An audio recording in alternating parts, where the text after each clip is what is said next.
If you want to showcase your ID card or branding design in a realistic and professional way, then creating a lanyard mockup is a great idea. In this video, I'll show you step by step how to create a lanyard mockup using Canva in a simple and beginner-friendly way. First, open Canva and log into your account.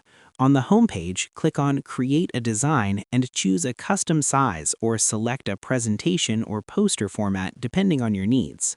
Once your canvas is ready, go to the Elements section on the left panel. Now, search for Lanyard Mockup or ID card lanyard.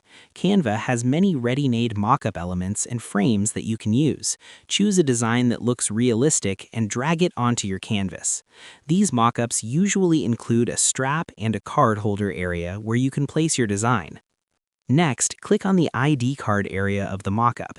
If it's a frame, you can simply drag and drop your design into it. Upload your ID card or branding design from the Upload section and place it inside the frame. Canva will automatically adjust it to fit perfectly. If the mockup is not a frame, you can manually place your design on top of the card area. Resize and rotate it to match the perspective of the mockup. You can also adjust transparency, brightness, and shadows to make it look more realistic.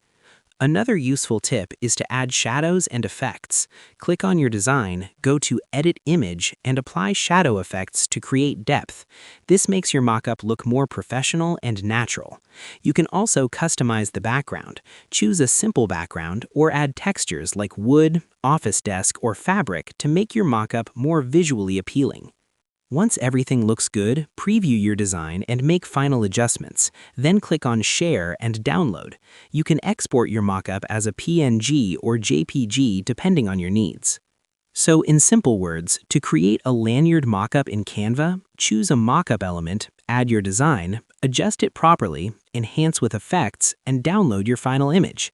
If you found this guide helpful, don't forget to like, share, and subscribe for more simple design tutorials. See you in the next video.